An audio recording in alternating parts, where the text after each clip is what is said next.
First, you have some time to look at questions 1 to 3.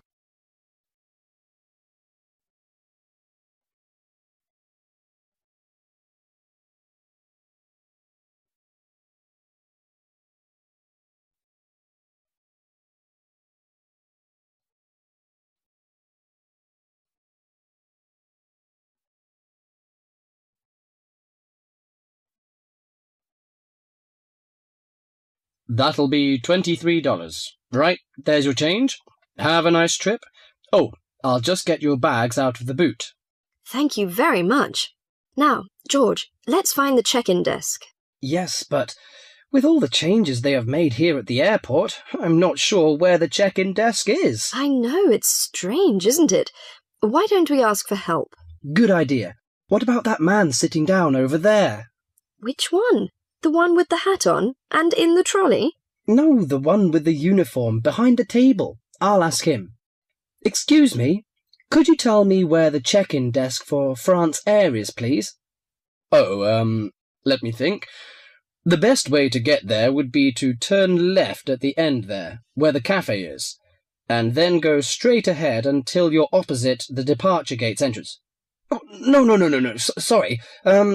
It might be quicker to turn right as soon as you get past the cafe, and keep going along the corridor until you come to the sliding doors at the end. On the left. Yes, that's it. All the check-in counters are in a hall there. I'm pretty sure France Air is directly to your left as you walk in the hall. Thanks a lot. So, it's the left past the cafe and then right opposite... The bookshop. You can't miss it. Come on then, Lisa. We don't want to be late, and I want some time to get a cup of coffee and look around the bookshop. OK, George, but I want to go to the restroom first. I'll meet you at the check-in desk.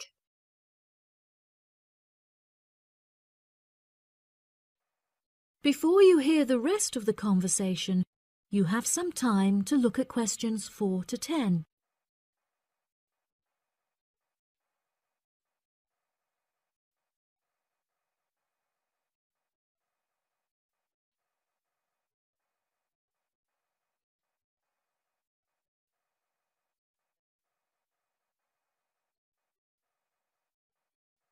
Now listen and answer questions 4 to 10. Good morning. Can I help you? Yes, I would like to check in for flight FA492. Very good. Can I have your ticket and passport, please? Oh, yes, here you are. OK, thanks. If you could just put your suitcase on the scales. Oh, I have this extra box that I want to take as well. OK, well, that's extra luggage, so I'll have to get you to fill out an excess baggage declaration certificate. It'll cost extra, I'm afraid. Let me see. $40 exactly, if the total value of your contents is under $400. Oh, well, what's the form for? It's just a form you have to fill out so that if there are any problems, we'll know where you are and how to contact you. So, if you can give me a few details, I'll key in the information. OK then, your passport says your name is Lavier. Is that right? Yes, George Lavier. George, Lavillliers.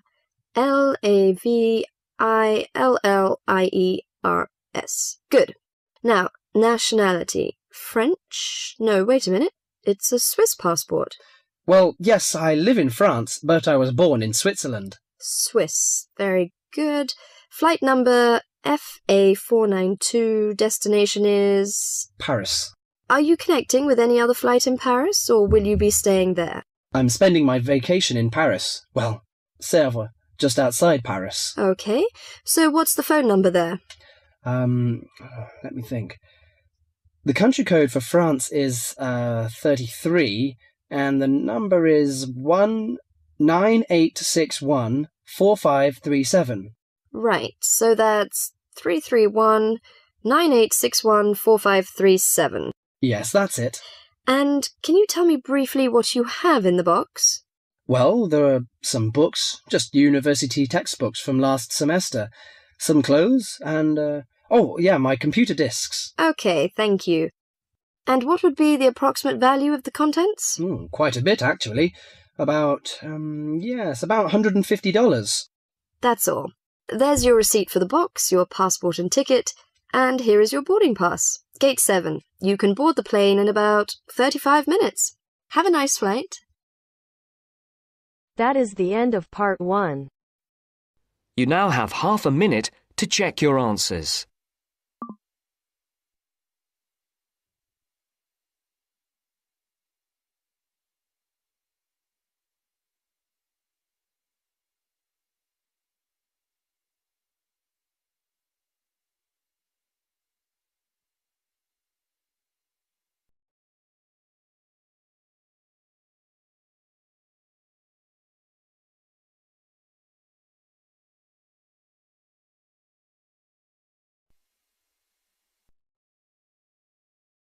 Now turns to part 2. Part 2. You will hear a talk about the history of a poetry award. You have 30 seconds to look at questions 11 to 15.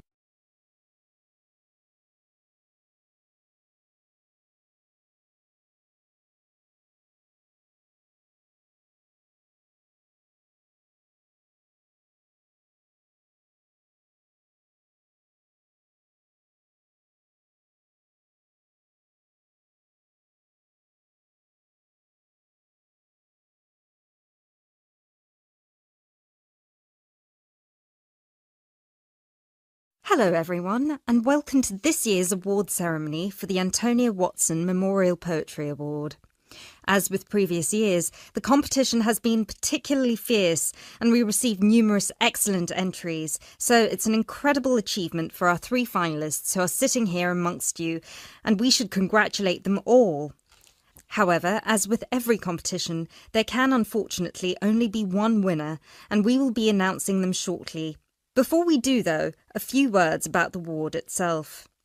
As most of you know, the Antonia Watson Memorial Poetry Award has been presented annually since 2010 and was presented biannually for 2 more competitions prior, once in 2008 and once in 2006. It is entirely funded by Antonia Watson's very generous parents, who offer £1,500 to the author of the best poem on a topic announced at each previous award ceremony, as well as £500 to the first runner-up and £250 to the second, bringing the total up to £2,250. Now, a few words on Antonia Watson herself, without whom none of us would be standing here today. I briefly knew Antonia while at university, where we were flatmates for a year, and I'm afraid that any speech I give will not be able to do her justice, as she was the kindest, sweetest person I've ever met. Thankfully, this part of my speech was written with the assistance of one of her siblings, Thomas Watson, who was not only her brother, but also her best friend.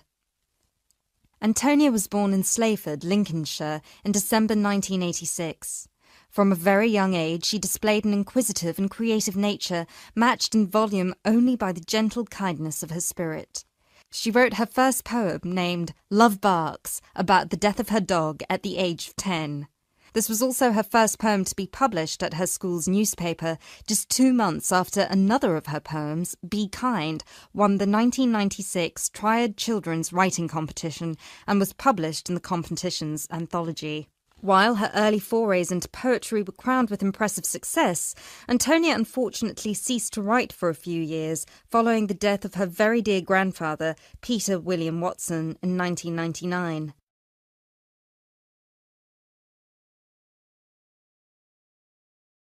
You now have 30 seconds to look at questions 16 to 20.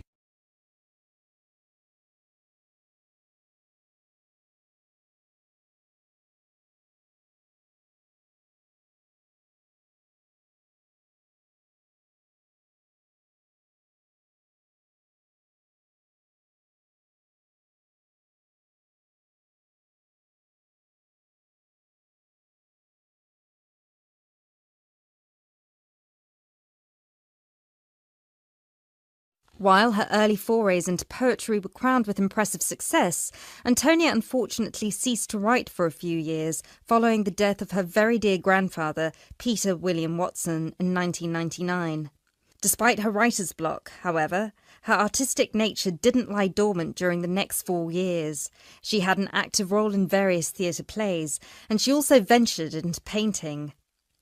A few of the plays are available on the internet, and you can find several of her self-portraits on our website, and you can see for yourself how impressive they are. But poetry, of course, remained her passion even then, which is why in 2003 she resumed writing, and her next poem, The War on Both Sides, was published in her college's journal. At the age of 18, Antonia moved to Sheffield to study English literature at the University of Sheffield. This is where she and I met, spending a whole year in adjacent rooms in a flat in central Sheffield. This is also where I met her good-natured, generous parents, Mr. and Mrs. Watson, who came to visit her regularly and always treated me like a daughter as well. Antonia and I grew very close during that period, and while we ran in different circles, we always found time for each other every week. Antonia self-published one collection of poems in August 2005. It was named Burning Stars, after the poem on page 16, which is also the date of her birthday. It was an immediate success amongst her peers at the University of Sheffield, and it was so cherished by her English literature classmates specifically that it had attracted the attention of one of her lecturers, who put her in touch with a literary agent. She had been due to begin working on her second collection right before her tragic passing in a car accident just 5 days before her 19th birthday in December 2005.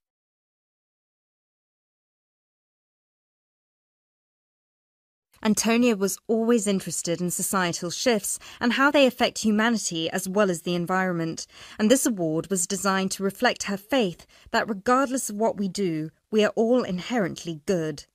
With this in mind, all of the topics this competition has dealt with have been about the potential and the positive side of humanity, such as this year's Young Love theme or last year's Inner Power theme.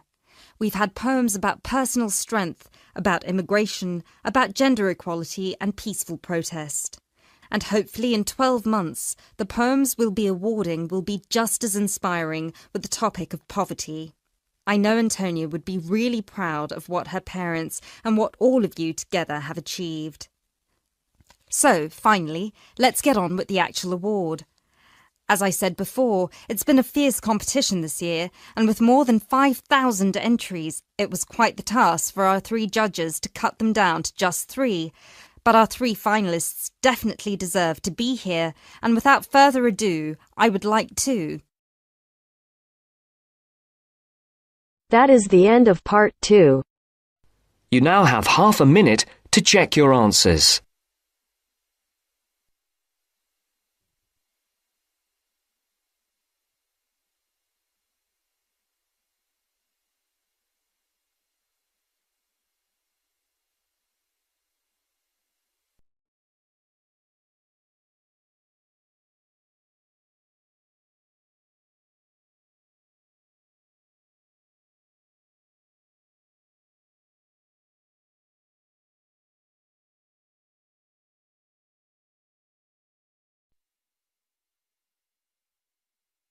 Now turns to part 3.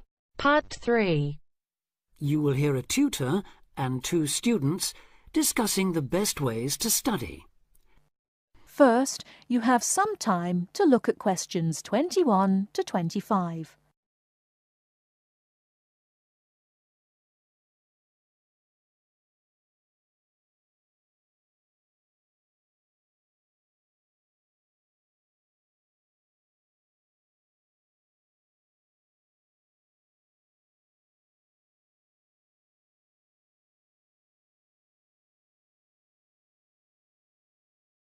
Now listen carefully and answer questions 21 to 25. Well, how are you both settling in? Fine. Yes, no problems. So far, anyway. Good. Remember that as your personal tutor, I'm here to help you if you do have any difficulties. Now, as you know, lectures start on Monday, so I thought we'd look at a few ways of making the most of them, especially in terms of the notes you take. Let's begin by thinking about what you can do before you even go to the lecture. Any ideas? Make sure you're up to date with all the background reading, so you know plenty about the subject already. Yes, that's essential. The lecturer will assume you have that knowledge. Anything else, Carlos? Well, check what the topic's going to be. Of the lecture, that is. I'd go a bit further than that and consider what the content may be. Then you could ask yourself some questions that you want answering and listen out for the relevant information during the lecture. Okay. Now that brings us to the lecture itself and the actual business of writing notes. But there's a lot to deal with there, so we'll come back to that later. What I'd like to do for the moment is continue with the process of note-taking and move on to the next stage. Any suggestions for what that might be? When the lecture is over, you mean? Yes, once you're able to sit down somewhere quiet with your notes. Read them? More than that, you need to make sure they'll still make sense to you weeks, months later. Edit them? Yes, that's what's needed. It's well worth spending a few minutes on it. Any missing words, anything difficult to read, things you didn't have time to jot down, now is the time to do so, while everything's still fresh in your mind. Right. And after that, when's the best time to revise them? When do you think, Carlos? I'd say just before the next lecture, in the same subject. Precisely. That's a vital time to look at them again, for obvious reasons. But it's definitely not the only time. When should you revise them again? A month later, maybe? Sooner, and much more often than that. I'd recommend you look at them again once a week. That's why it's so important they're complete and easy to follow.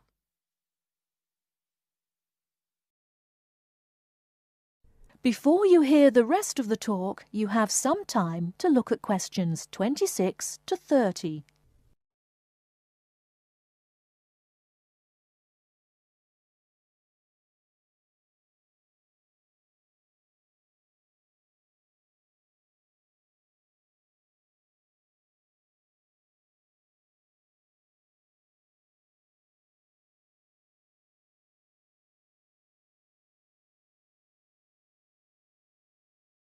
Now listen and answer questions 26 to 30. Right. Let's go back to note-taking and begin with the basics before the lecture has even started. What should you do when you walk into the room? Get a good seat, at the front if you can, where you can hear clearly and avoid distractions. Yes, though obviously others will have had the same idea, so it's as well to get there a bit early. So, when the lecture's underway and you're busy jotting things down, what should you try to ensure? That you're getting all the main points. And what if you don't catch something you know must be important? I'd leave a space. Then I could check it later. Perhaps by asking a question at the end and fill it in afterwards. That's an excellent way to deal with it, yes. And there's something else I'd like to mention here. Talking about going through notes afterwards, it's absolutely vital that what you write is legible for one very good reason. It saves time. You'll waste many hours during the course if your revision is held up because you can't read what you've written. Okay. What else can we do to make listening and note-taking more efficient? Well, I always listen out for signpost words. Sorry, what are they?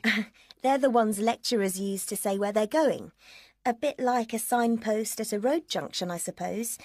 Things like, the first reason is, however, to sum up, and so on. Yes, they can tell you when something important is coming. And help you organize your notes, too. Is there anything else you can add, Carlos? There's something I think's very useful, but it's later, after the lecture is finished. That's fine. Go on. Well, what I do is go through what I've written down, summing up the main points in a few words in the margin, on the left-hand side of the page. I try to use words that'll jog my memory, so that I can remember what everything's about when I look at them again. Yes, that can work very well. What some people do to review their notes is cover up their full notes from the lecture, maybe with a piece of paper or a card, and concentrate just on what they've put in the margin, trying to recall the details. Then they move the cover down a little and check whether they were right. Or you could put your main points on another piece of paper and clip them together. Instead of covering and uncovering, you just hold a page in each hand. Sure. It's down to personal preference, really.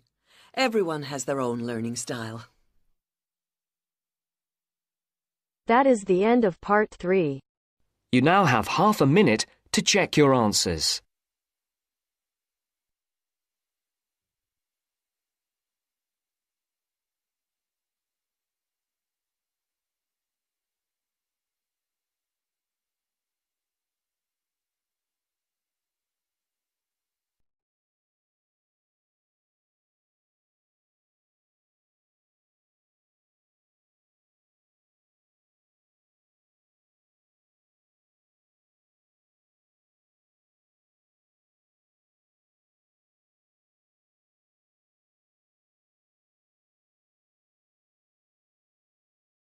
Now turns to part 4. Part 4.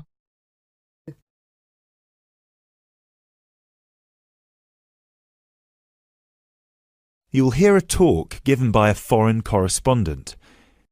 First, you have some time to look at questions 31 to 40.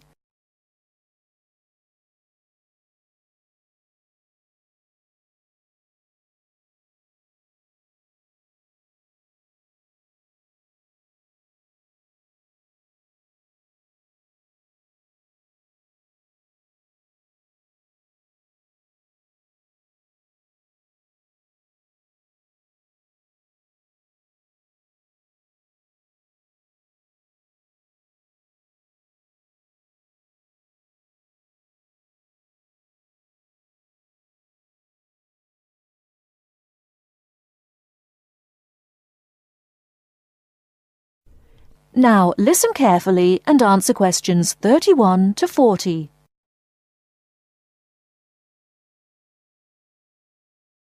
Good evening. As I assume most of you are already aware, I have been asked to come here and talk to you, essentially give you a quick overview of the life of a foreign correspondent, along with a few tips on how to become a successful international reporter yourself, should this be a career choice you elect to pursue. So let me start by this. Don't become a foreign correspondent, at least not due to the romantic notions that come attached to this job, or what you've seen in the movies. Being a foreign correspondent does not mean exotic adventures. It doesn't mean finding yourself at the heart of the action and putting yourself in danger to inform the world. Let me just tell you this. 80 journalists are killed each year in the line of duty. Many more find themselves in prison or are attacked. You need to think hard. Is this the sort of career I want? Is this the kind of reporting I'm interested in? And only after you've carefully considered all the pros and cons should you decide. But let's focus on those of you who believe that, yes, you've got what it takes to be a foreign correspondent, and this is definitely why you decided to study journalism here. You're all third-year students, which means I don't need to waste my time telling you the basics. Of course, you need to read a lot. Books, novels, newspapers, blogs. And of course, you need to be acceptably proficient in various media skills.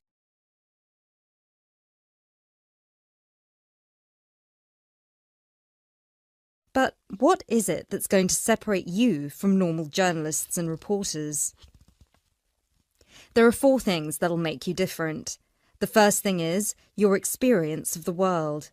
You can't call yourself an international reporter unless you've been around and seen different places and different cultures. Seize every opportunity to visit other countries, meet people from around the world. It doesn't matter if it's business or leisure, just hop onto a plane and go everywhere. This will expand your horizons and sharpen your mind, something that, as a foreign correspondent, will help you understand better the culture of the country you'll be covering. And speaking of culture, this is a term you need to make sure you fully understand. What's culture? What makes a country's culture? Explore the culture of the country you're interested in. The music, the literature, the religion. Are there any cultural practices or conflicts you need to be aware of? Are there any tensions within the country? Why? The most important element of culture, of course, is the language. Do yourself a favour, whether you're planning to become a foreign correspondent or not. Learn a foreign language. So many of us are culpable for just sticking to just English, and while English is a very important language in the world, it would be foolish to think it's the only one. Pick a language whose sound you enjoy, a language you find interesting. Trust me, your future CV will thank you for it. And finally, history. Don't expect to be given a job as a foreign correspondent if you don't know anything about your target country's history. No piece of news is disconnected from the past. The whole world tells a story, and your coverage will suffer if you attempt to arrive in the middle with no reference to or understanding of what came before. The hows and whys always lurk in the past. Seek them. The world of international journalism is changing, like every other industry, due to the internet. The arrival of globalization brought with it a whole new set of rules, and you'll do well to comprehend what they mean for you. Unfortunately, gone are the days when a newspaper would hire you and deploy you to a country. Increasingly, newspapers around the world are beginning to favour freelance journalism, offering opportunities to local reporters with the necessary chutzpah and an understanding of the zeitgeist in their region. What this means for you is that you won't just have to start at the bottom. If you want to sustain yourself as an international reporter, you'll also have to pursue many different avenues at once. You'll need to persevere and push and build contacts everywhere. An old student of mine, a terrible student at university, but an incredibly intelligent woman, she came to find me at a conference that was recently held in Yemen, where I delivered a speech on the future of journalism. She was working for 3 different newspapers as a freelance foreign correspondent, one of them The Times, and she told me that the one piece of advice I gave her that stayed with her and helped her with her career was this: don't be afraid to fail. It will happen over and over again.